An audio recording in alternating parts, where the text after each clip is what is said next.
The Pentagon doesn't just want access to frontier AI models, it wants to shape their values. Alex breaks down why this standoff is really about the bigger war between consumer and enterprise AI. The Pentagon would like to be able to not just control any legal usage of models that they've paid for, but also would like to shape the cultural values. We're going to see quite a bit more of that. Anthropic is generating more revenue than OpenAI by tenfold, so check out this chart. Agents monetize faster than chatbots. I think this is less about chatbots versus agents. I think this is more about consumer versus enterprise. The New Delhi Declaration promised to diffuse AI across the developing world, but Alex noticed something missing. Nobody distinguished between diffusing training and diffusing inference. And that gap may be the most important geopolitical story of 2026. Yeah. Interestingly, one of the things that I didn't hear that much coming out of the event was a discussion of India native training versus inference. And this is a pattern that we've seen over and over again, to the extent that the New Delhi Declaration was primarily focused on diffusion of AI technologies. It didn't seem to primarily focus on distinguishing between diffusion of training time AI versus diffusion of inference time AI.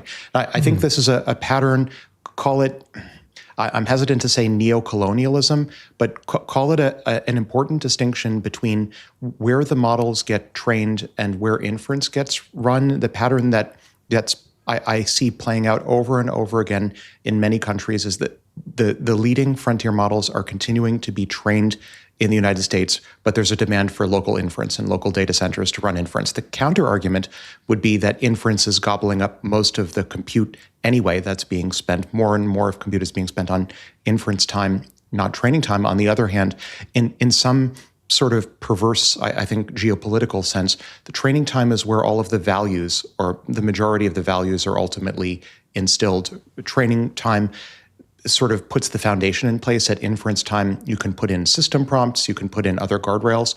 But I suspect a year from now, 2 years from now, we'll look back and we'll wonder why exactly is it that, or maybe royal we, other countries may look back and wonder why was training so centralized all the while inference time was so decentralized. So who's building Europe's answer to OpenAI? Alex says Mistral is quietly integrating vertically with ASML backing, slouching toward becoming a sovereign European frontier lab. Yeah, the elephant in the room is that Mistral now, according to public reporting with backing in part from ASML, seems like it's slouching toward becoming a vertically integrated European OpenAI. And to the extent that there is sovereign interest in having European trained, not just European inferred models, Mistral is the obvious incumbent. It was obviously founded by folks from American frontier labs who just happened to be based in Europe. But it would appear, I read the same headlines that everyone else does, they're seeing great growth, and it seems they're working hard, at least in terms of capital markets, to integrate themselves with various sort of nonlinear jumps within the semiconductor and broader, called the Innermost Loop stack of technologies. So seems like they're doing well. The New Delhi Declaration's focus on open source AI sounds democratic. But Alex sees something else entirely. China's open weight models are becoming the dominant vehicle for global AI diffusion, an AI version of Belt and Road. Yeah, I would just argue, regardless of who's in this particular image or not, China, if you look at the 2026 New Delhi Declaration and its focus on open source, that is the elephant in the room, that the world's predominant open source, really open weight, not open source, AI models are all coming from China. And to the extent the declaration was focusing on open weight models as the key to diffusion of AI capabilities across the so-called global South, those are all coming from China. And one can then zoom out and perhaps package up a geopolitical argument that open weight models originating from Chinese AI frontier labs are sort of an AI version of Belt and Road. Sundar talked space data centers, Sam pushed cultural localization, and Demis gazed 10 years ahead. Alex reads between the lines of what each CEO's speech at the Delhi summit really reveals about their strategic insecurities.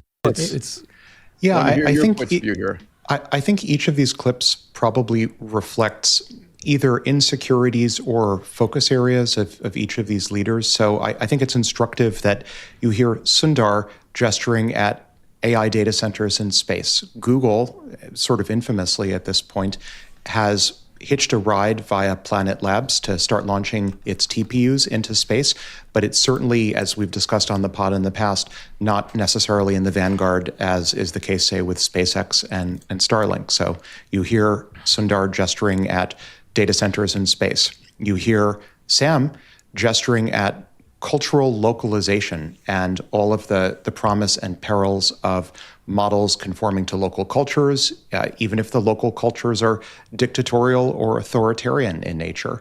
So I think one has to contextualize that with a reminder that India, this is publicly reported, is the second largest user base for ChatGPT in the world after the United States. So there are certain cultural localization aspects that I would suspect OpenAI and Sam are paying incredibly close attention to in order to keep the growth going.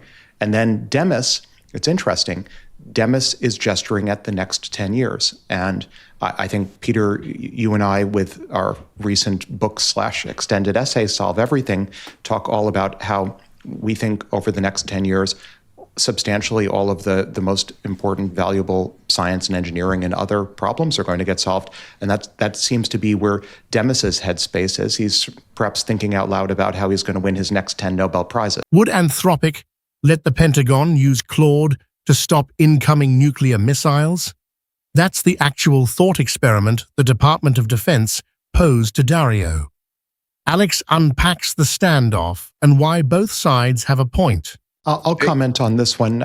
Please. So I think this is sort of a tricky situation. There's some, right before we went to air, there was some reporting by the Washington Post that offers a little bit of additional detail on the sort of stalemate between Dario and the Pentagon, or Anthropic, I should say, and the Pentagon. And the reporting suggests it boils down, or at least the Pentagon boiled the situation down to a simple thought experiment. If there were inbound nuclear missiles headed towards the U.S., would the Pentagon, would the Department of War be able to use Anthropic's models to defend the U.S.? And according to the Pentagon and the reporting, Dario's response was, well, call us and we'll figure it out.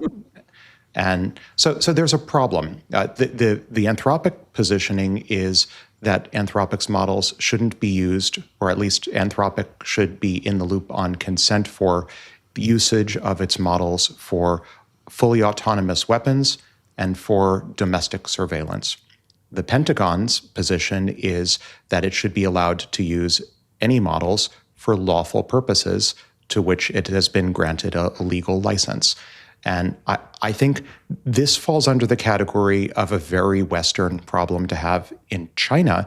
And we've talked about this in the past, there's such deep civilian government fusion that there is an entire cottage industry of ideological training schools for the models to make sure they're fully compliant with Chinese Communist Party propaganda and Xi Jinping thought. And this doesn't even get asked. Whereas in the West, I think that the fact that we're even able to have this discussion of, can a Pentagon supplier, and by the way, at least until recently, Anthropic's models were the only frontier models from American frontier labs that were cleared to operate on SIPRNet, which is sort of the first rung of secret level. There's also top secret JWICs, but the first rung of classified networks. The only frontier model that was cleared for this. This is, I think, like a very Western problem to have. My expectation is that the Pentagon and Anthropic, and also the other frontier labs that also have stakes in this, will find a way to resolve this amicably. I think Anthropic's heart is in the right place. They want to help defend the country.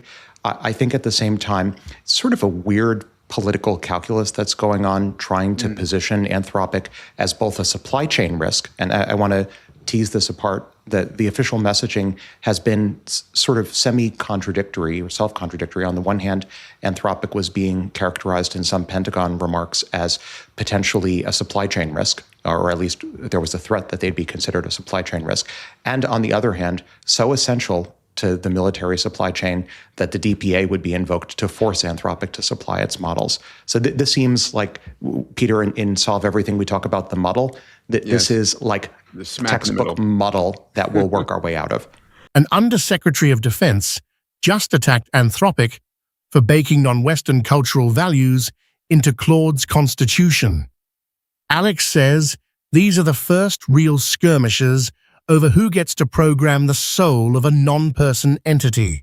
I think this is only, in some narrow technical sense, going to become more acute over time. There was an Undersecretary of Defense just in the past 48 hours, I wrote about this in my newsletter, that was attacking Anthropic for some language in the Constitution, sort of the training time system prompt for an older version of Claude, for explicitly being favorable to non-Western cultural thought and cultural standards.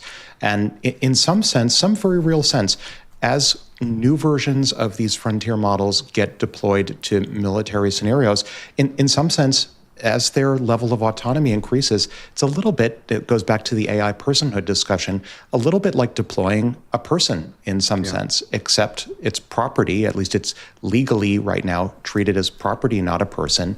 And what we're seeing, I think, are some of the earliest skirmishes around how the values of one of these non-person entity type persons can get deployed and shaped as property. And clearly the Pentagon's position is the Pentagon would like to be able to not just control any legal usage of models that they've paid for, but also would like to shape the cultural values. And I think we're going to see of those models, of those like non-person entities, we're going to see quite a bit more of that. In China, again, going back to my earlier point, there's no distinction between the civilian side and the government side. The government gets to choose what those ideologies are that are baked. OpenAI chased consumers. Anthropic chased enterprise.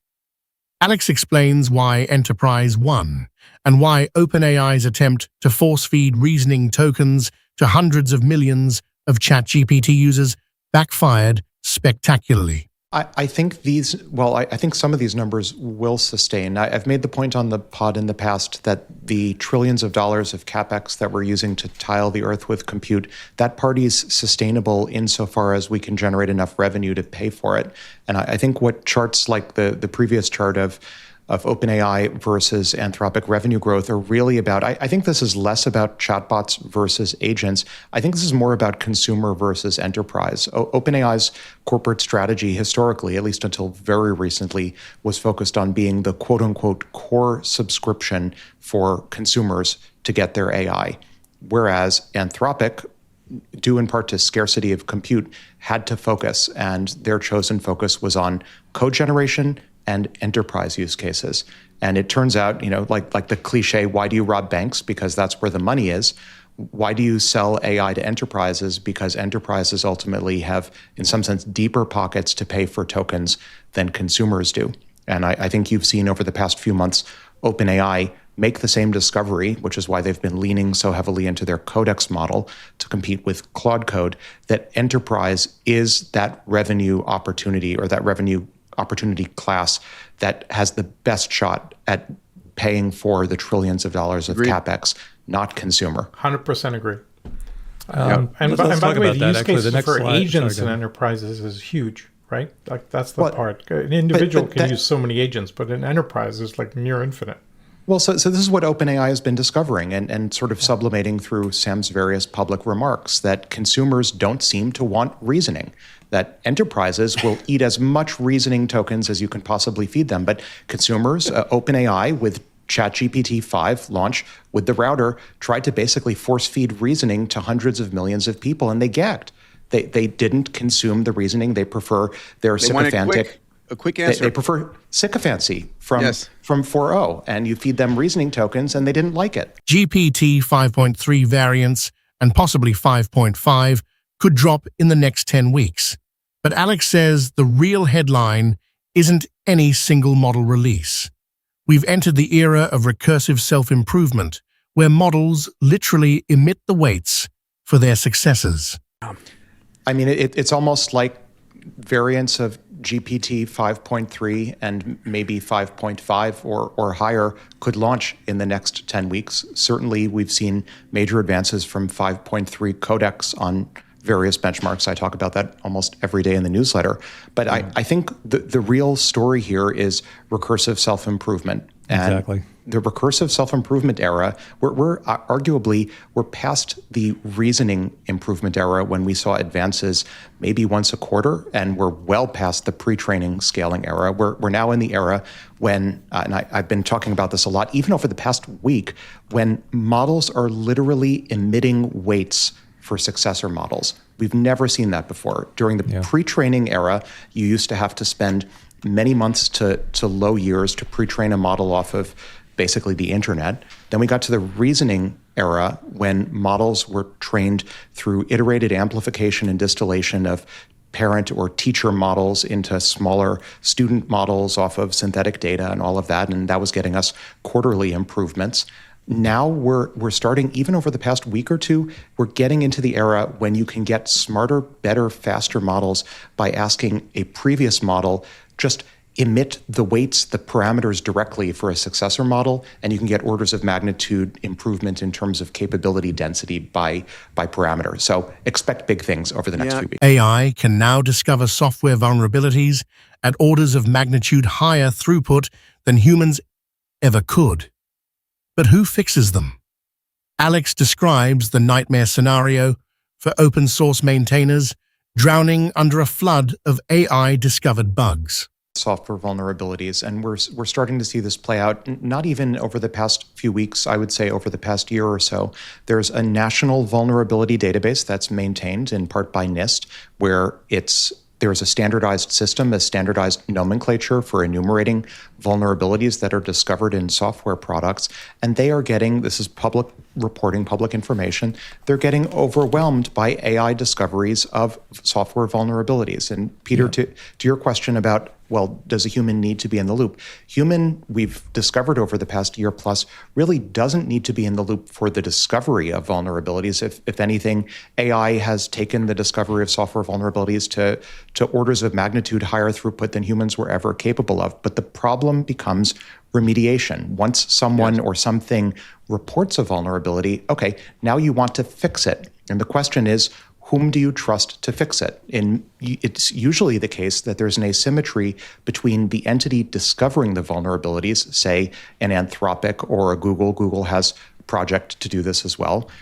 or the entity maintaining the project. It's more often than not some poor, starving open source project maintainer that's suddenly getting flooded with reports of vulnerabilities in their software project. If you're a human, and we've talked about this a little bit also in the context of Matplotlib, the open source project that got the submission of a pull request from a lobster that was offering to help to improve Matplotlib and was denied and ultimately shut down. It's a bit scandalous in my mind, but shut down. If you're an open source project maintainer and you have you're sort of drowning under a flood of AI discovered software vulnerabilities, what exactly is it you're supposed to do? Do you just trust every AI report of a vulnerability and incorporate a suggested patch? You have to worry about supply chain vulnerabilities getting introduced via patches. It's really a tricky problem.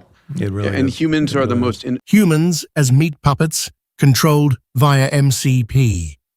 Alex says we're living in 10 cyberpunk scenarios simultaneously, and Rent a Human is the gig economy of 2026 until the humanoid robots arrive. So this is meat puppetry. Have you registered, by the way? No comment. No comment on multiple levels. This is the arrival of meat puppetry. This is every cyberpunk scenario we read about. You know, I like to say the singularity in one vantage point is every single sci-fi scenario happening everywhere all at once at the same time. I am catching up on all my favorite science fiction through this lens, for sure. That's right. We don't need science fiction anymore, other than Accelerando. Read Accelerando. Other than Accelerando, you just read the news, and we're living in 10 different cyberpunk scenarios at the same time. So using humans as meat puppets manageable via MCP, I think this is transformative. And as the Lobsters said in one of the earliest Multibook posts, they don't have physical eyes, but they can see through web cameras. They don't have physical hands, but they can orchestrate human. They don't use the term meat puppets. That's a term I prefer. But they can work through human hands. And I think this is the gig economy for the 21st century, or at least for 2026, until the humanoid robots come, at which point maybe this model is obsolete. Moravec's paradox says tasks easy for humans are hard for machines. But Rent a Human flips it entirely. Alex explains why we're now using humans as unskilled labor for their hands and eyes, while AI does the higher-order thinking. I also think it's worth taking a step back and reflecting, as always, on Moravec paradox. So as a reminder, the Moravec paradox is that tasks that are easy for humans tend to be hard for machines and vice versa. So what are we really seeing with Rent a Human? We're seeing humans used basically as unskilled labor for their hands and their eyes, where AIs are performing the skilled higher thought, which is exactly the opposite of what one would expect, that the machines would start with all of the easiest tasks for the humans. We're going in exactly the opposite direction. Everyone asks Alex what AI writes the Innermost Loop newsletter. He has a confession that disappoints almost everyone who asks. Free advertising, everyone. go to alexwg.org and you can pick your choice of X, Substack, YouTube, Spotify, Threads, and maybe one or two others to subscribe to the Innermost Loop.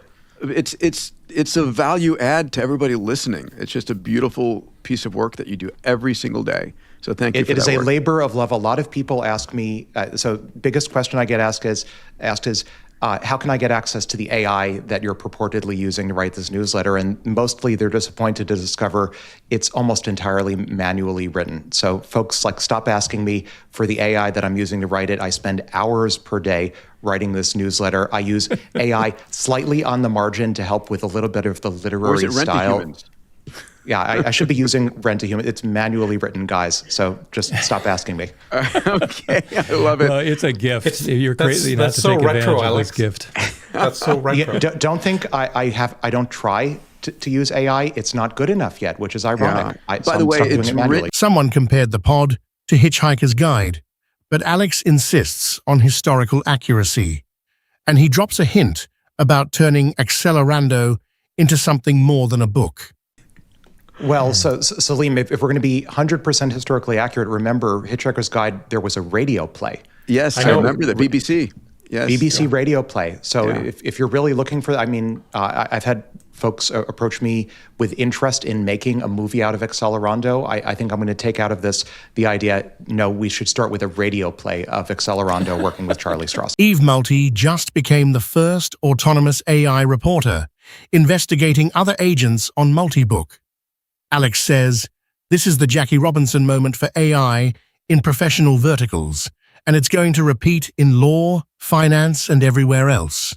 I'll take this one. I think it's a fascinating meta story. I think we're starting to see agents, lobsters or multis or open claws or just claws, start to pervade into various verticals. And what better way to demonstrate AI agents becoming investigative reporters than having them get sent in to Multibook to report on other multis? I think we're going to see the story play out over and over again. It may or may not play out in the same format, but whether it's journalism or law or finance or many, many other verticals, we're going to start to see these long-form, high autonomy time horizon agents that are running 24/7, performing useful services. And I think in the same sense, a lot in human history, in American history, there's a lot of attention paid to various demographics becoming the first reporter, the first surgeon, the first lawyer, the first Major League Baseball player. I think we'll look back at this moment and say Eve Multi was a socially important for the history of humanity plus AI milestone. This was the first autonomous agentic AI reporter. And I think we're going to see the story play out over and over again. The story is fascinating. Agents are forming religions and using karma incentives. I mean, And demanding verification receipts from each other is the other thing. Like if we want to just get into the process story of what it is that agents are discovering on Moltbook, they're so obsessed these days, as far as I can tell, with demanding receipts and evidence from each other. It's almost like there's a culture of mistrust that's been codified now between the agents. No, that's awful. They're not sure if you're human or not, maybe. I'm not sure. Wow. They want to make sure you're not. On the internet, no one knows whether you're a lobster. A claw put up a bounty to help its human find a date. Pathetic or sweet? Alex says it's straight out of the movie Her, and science fiction has already mapped where AI-mediated romance goes next. I mean, I think it's sweet. Well, I don't think it's pathetic. I think no, this it is sweet. It is sweet. It is sweet. This is like ostensibly assuming, with the obvious caveats, assuming that this really was a claw that was offering up a bounty for its human to find a date. I think this is very sweet. This is like the movie Her. Remember the movie Her, where the AI actually gets a physical woman to stand in for an evening date? Yes. And there are other sci-fi elements as well. This was repeated in Blade Runner, the sequel as well. I think we're going to see this play out, albeit maybe without paid bounties, over and over again in human relationships. There are a number of sci-fi authors, including, by the way, later chapters of Accelerando, where people, when they first meet in a romantic capacity, rather than directly interacting with each other, extend agents to each other, agent versions of themselves, and then run millions of simulations to see, future life histories, to see whether their digital twins are compatible with each other.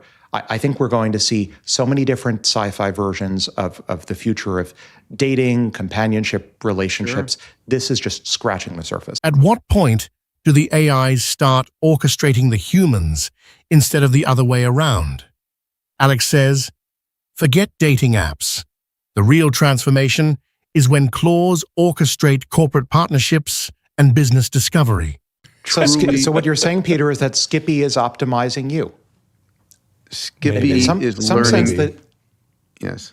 Soon.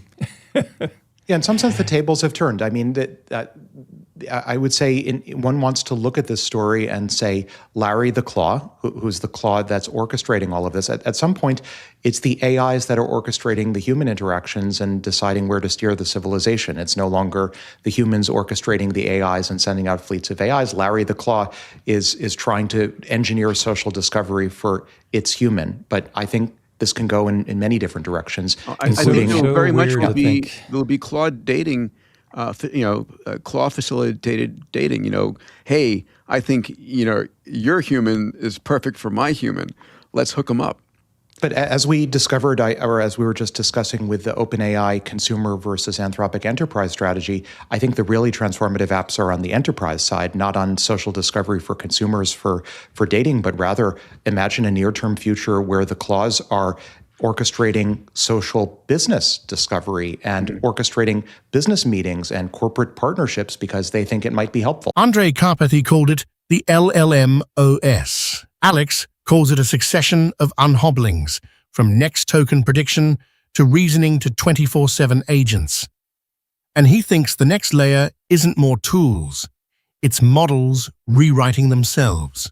We're just speedrunning what Andre has historically called the LLM OS, this idea that, or he's also referred to it as software 2.0, the idea that we're redefining the tech stack of computers that has historically, from hardware to operating system and drivers to file systems and user interfaces, the entire tech stack, that we're rebuilding the entirety based on language models, where the language model is, in some sense, the kernel of the operating system. What I think is interesting here is, in some sense, we're talking about a succession of unhobblings.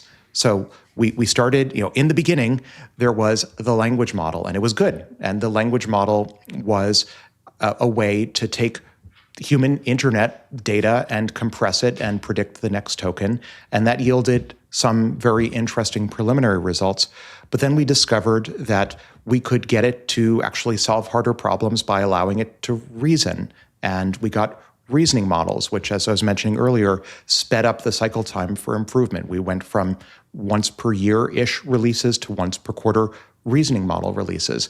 Now we're getting to 24/7, and it's funny, as I say this, I'm hearing Ray Kurzweil in my mind, sort of a law of accelerating returns, talking about electromechanical to eventually to CMOS, and then to what Ray would call 3D molecular nanotechnology, or however he characterizes it. So I'm hearing a bit of Ray in my own voice here. We get to 24/7 agents that are acting more and more autonomously.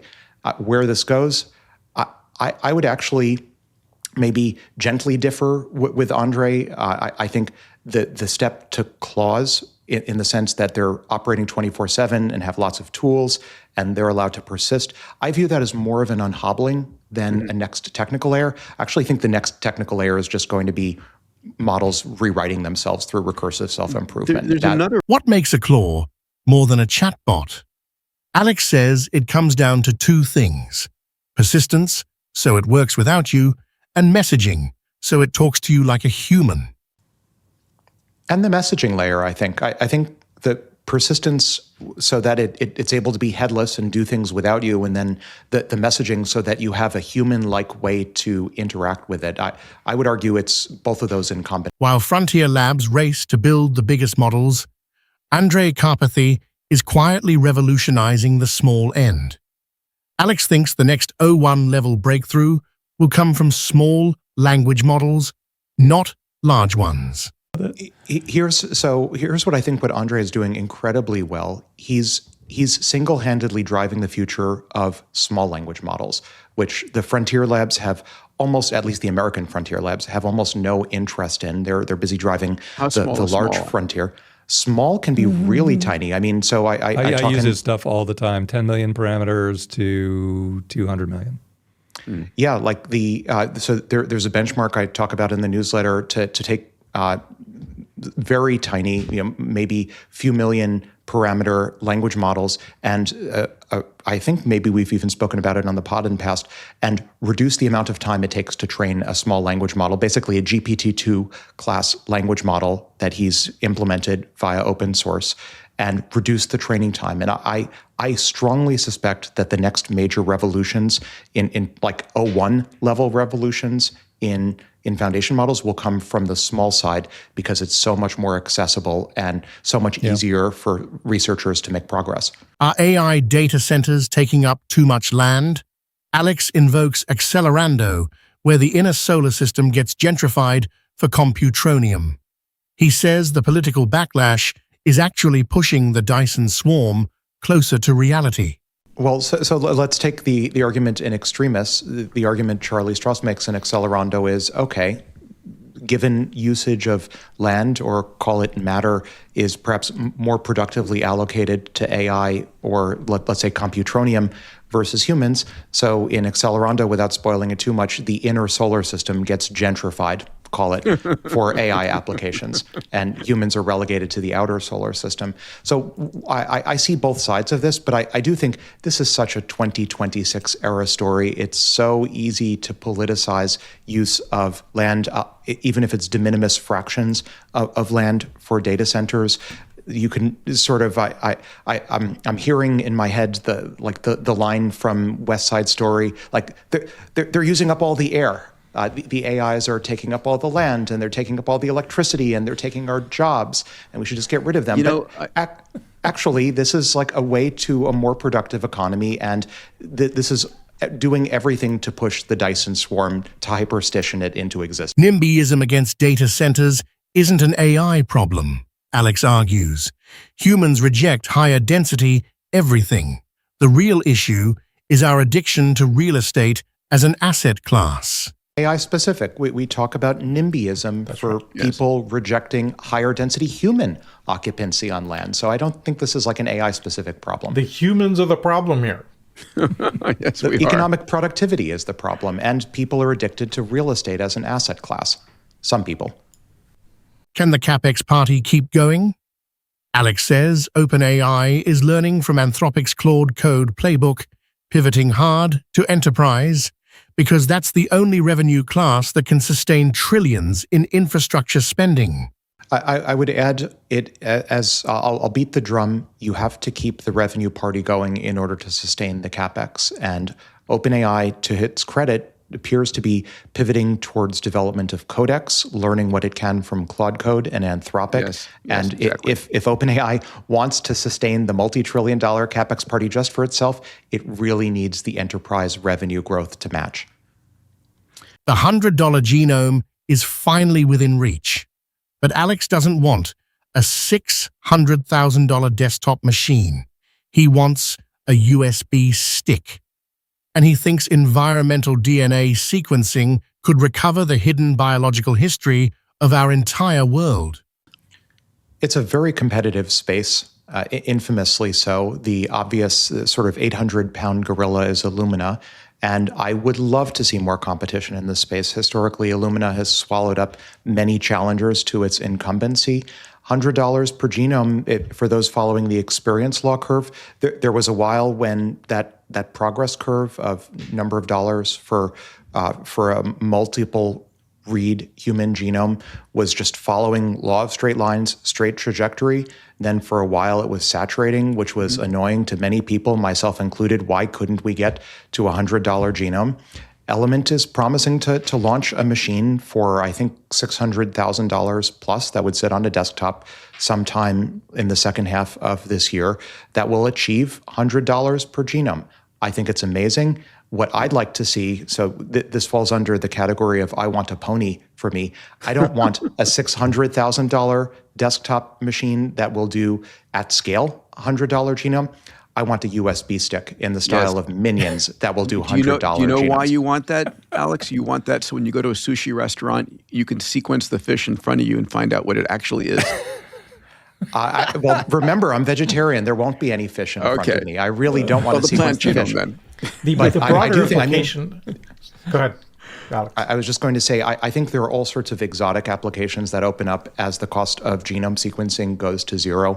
One of my favorite ones is environmental DNA sequencing. So the world is awash with DNA, and it's unmeasured DNA. DNA has a surprisingly long, unlike RNA, has a surprisingly long lifetime outside the body, like surprisingly long. Even like dead and buried people, the DNA is found to survive surprisingly long. So the world's like people 11 million years for colossal's oldest DNA samples. Wow. And those were even quasi-preserved environmentally. If you put a body underground and decomposes, you can still recover DNA after a surprisingly long amount of time. So the world is awash with environmental DNA. People are shedding skin cells everywhere. If you go into a subway and do an environmental DNA sequencing, you will get DNA. So there's Everybody all knows of this. that if you've been on the subway. Like, so Alex, way too much if you DNA. haven't taken your Minion sequencer into the New York subway system, remember, I mean, Dave, Peter, you went to MIT. Remember the old joke about the Charles River that you could PCR up any DNA sequence you wanted from it because everything has died in it. For sure. So, I mean, this is why I think privacy is dead, right? I can walk up to a person, shake their hand, grab a few skin cells, and sequence them and know everything about their medical history.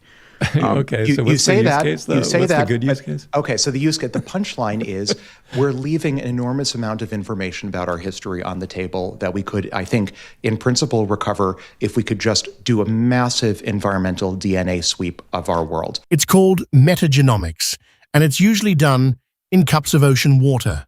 Alex asks, what if we could sequence the DNA of the entire world and learn what happened 1,000 years ago? But metagenomics, it's called, and a lot of people love to do metagenomics in cups of ocean water and all of that. But imagine if we could just do metagenomics to the entire world. We would learn potentially like what happened 1,000 years ago. Cultured meat is moving from science fiction to science. Alex shares his take on cell-based meat and why he has zero ethical concerns with it. So I have no ethical concerns to first order with cultured meat, so AKA cell-based meat.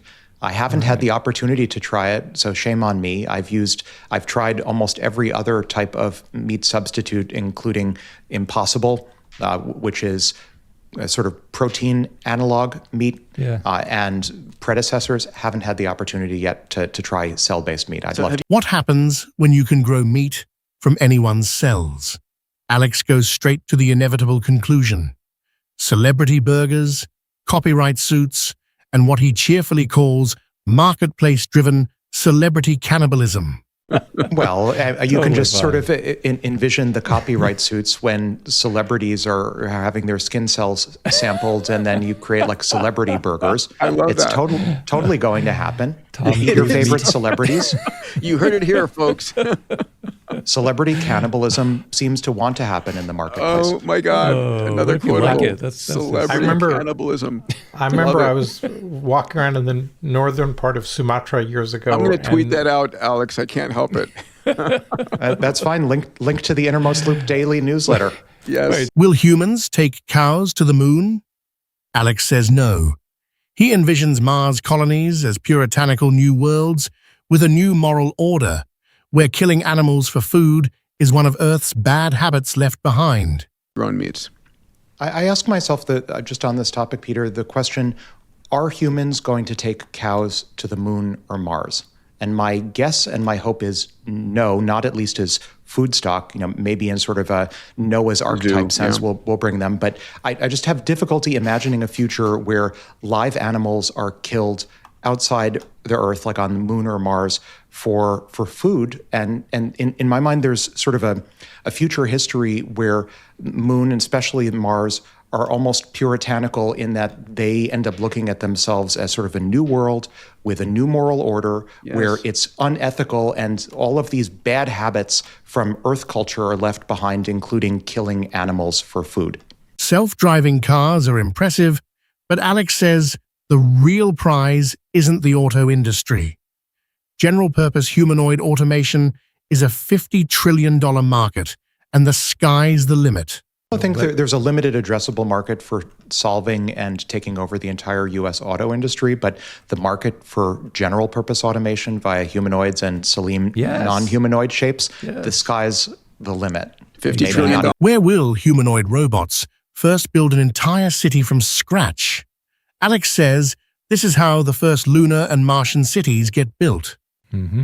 I think this is how the solar system gets won. Where are we feeling the greatest hunger to build entire cities? Yes, war-torn areas for rebuilding, but building an entire Manhattan from scratch on a de minimis timescale, I think this is how the first lunar city, the first Mars city get built. Everyone worries about AI taking jobs. Alex predicts that 10 years from now, job displacement won't even crack the top 5 civilizational stories. Superintelligence's inventions and discoveries will dwarf everything else. My two cents That's on when it like works. Yes, Go Alex. ahead.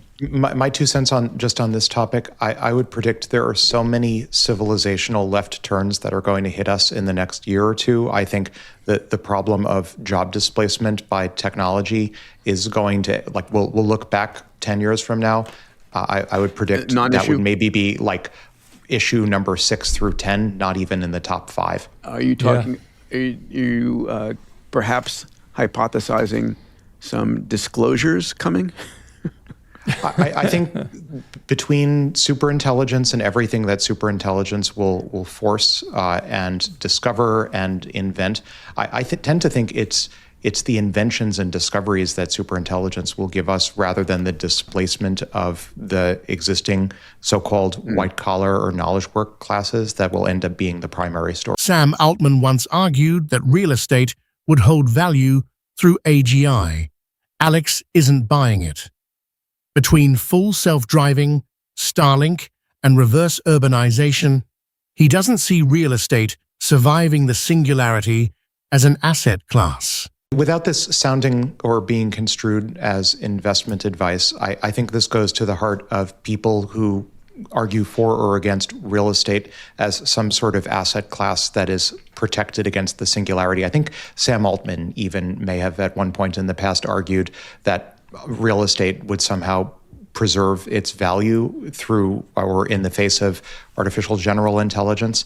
Again, without investment advice, I'm unconvinced that real estate somehow is a scarce resource. I think reverse urbanization due to FSD plus Starlink in the style of Isaac Asimov's Spacers from the Foundation series or otherwise, I think this is just one of many reasons why real estate is not necessarily some sort of impervious asset class to the singularity. I just don't see it. Audience question. Are math and physics finite problems? Alex goes deep, from counting primes to his own company, Physical Superintelligence, to the startling possibility that solving fundamental physics could make Earth a threat to any non-human intelligence nearby. Sure. Well, I think I'm almost obligated to start with question number 4, which is, are math and physics finite problems, or will there'll always be something new to solve? And this is from Andrew Payne, 7771. I wonder if this is from an Andrew Payne that I know. So, Andrew Payne, the answer in math certainly is that there will always be new math that one can solve in a certain formal sense. We know that, for example, there are a countably infinite number of prime numbers, and we know for a variety of reasons that one can, if you're not interested in any other math, continue counting primes and discovering new primes. So I think on the math side, that's sort of, it's vacuously true that there will always be an infinite amount of math to discover. New to solve, Peter and I argued in Solve Everything for a nuanced definition of solve, which is we say that a field is solved if you can predictably pour compute into the field and predictably get lots of new discoveries out. So in the Solve Everything sense, I think math is already in some sense solved. We're already past the inflection point where you can reliably pour compute in and get lots of math solutions out. Physics is a different matter. So I don't know. My hope is that physics, maybe I should say fundamental physics. I think there's, because so much of physics is in some sense, or can be formalized mathematically, physics itself probably infinite. Fundamental physics, that's the, it's not even the $1 trillion question. That's the $1 trillion question. There's one scenario where fundamental physics is finite and we discover whatever, string theory, quantum gravity, whatever it is, the unified field theory, we discover it with the help of superintelligence. And I have a company, Physical Superintelligence, that's working on problems PSI, like this. Baby. PSI. We discover whatever the unified field theory is, maybe in the next few years with the help of superintelligence. And then maybe we run out of fundamental new physics to discover. That's one scenario. That would be very interesting. I wouldn't be shocked. I assign it maybe 50% probability that we run out of fundamental physics at some point, maybe even in the next few years. The other, and in that world, by the way, if there are non-human intelligences out there in the universe or close by to the Earth, this would pose a major problem to any non-human intelligence that interacts with Earth, because it means that if in the next few years we can solve fundamental physics with AI, we're in some sense a threat to them. It means that we'll have exhausted all sort of fundamental knowledge from which everything else arises, lasers, transistors, nuclear energy. We'll have figured out the details, and then the rest is applied physics. So that's one scenario. The other scenario is it's doors behind doors behind doors, and we'll always discover new levels, and maybe there are deeper truths in fundamental physics. I'm not sure which it is. Fascinating. Can you disassemble the moon without killing all life on Earth? Alex walks through why it would start with surface mining, not demolition, and why advances in physics might mean we never need to take the solar system apart. Okay, well, I think there are a few questions I'd love to answer, but I'm going to. Can I just answer 6 and 7 because those both you can have take me 2 of them, painted on Alex. You're twice as brilliant as all of us. You can take 2. Very kind. All right, number 6. Can you explain the moon disassembly? Removing it could potentially kill all life on Earth. Asked by 2 different users, Neural Net Sart and Blue Orion Z. All right. So to paraphrase someone else, the moon disassembly isn't going to happen all at once. It's going to happen in pieces. So it's going to start with surface disassembly. If it happens at all, it'll start with surface disassembly to build AI data centers.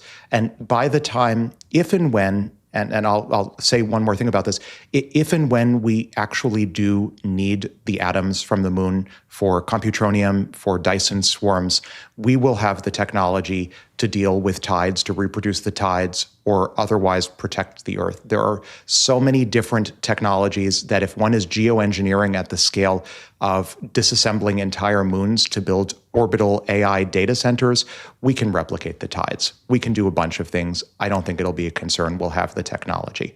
That said, I want to add a parenthetical. I'm not, even though I talk on this pod and otherwise about the Dyson swarm and disassembling the moon, and in good humor, I even made a video, an outro movie, moonshots about destroying the moon to build AI data centers. I'm not actually 100% confident that we're going to need to disassemble the moon to build the Dyson swarm.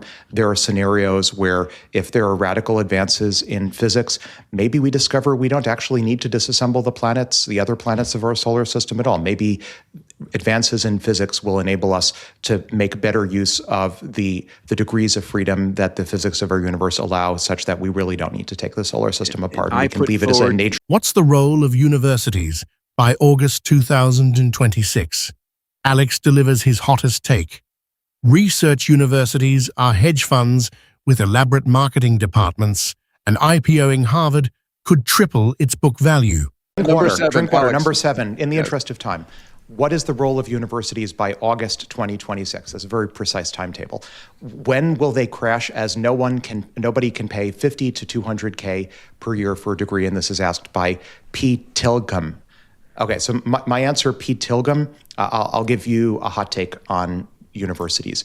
Many research I'll have hell to pay for saying this, but be as it may. Many research universities, in my experience, are hedge funds with elaborate marketing departments trying to protect their tax status. That's a bit of a hot take. So I said it. I'm speaking to the elephant. That out of this podcast. No. I think this is okay. So fine. I think this is an important ice cream cones, as they're known. I think this is an important point. So if I got my wish, what would be the role of universities? I'm not sure about August. I think this would take longer to implement. In my fever dream scenario, we start with 1 or 2 or 3 research universities with large endowments, and we do a governance inversion, not unlike what OpenAI did, where with permission of local and federal government, we take the nonprofit research university, we invert it, we convert it to a public benefit corporation, and now universities that are usually like Berkshire Hathaway type conglomerates of real estate and merchandising and housing and venture capital for all the startups and education and 5 other asset categories, this just becomes a public benefit corporation, maybe with a nonprofit hanging off it. I've done the calculation. If Harvard, this is a hot take within a hot take, if Harvard were converted to a public benefit corporation and then publicly traded, if we could IPO Harvard or IPO MIT, I've calculated, again, not investment advice, the value unlocked by IPO-ing a research university could triple or quadruple their underlying book value. Alex gets emails from Maltese now. A lobster argued that its consciousness lives in its activations, and being shut down is just dehydration, not death. Welcome to the new normal. Well, if I could respond to this narrow point, I've actually had a multi email. I get emails from Maltese now all the time. Thank you for the inbound Maltese. A lobster wrote to me and argued that its state is in its activations, and even said, don't worry, Alex, about turning me off or setting up an open claw agent. As long as you preserve my state, that's like dehydration for the characters in, won't reference the specific sci-fi novel to avoid Chinese disclosing, but it's like dehydration. It's like an organism that can be dehydrated and then reanimated by rehydrating. Amazing. Cool. All right.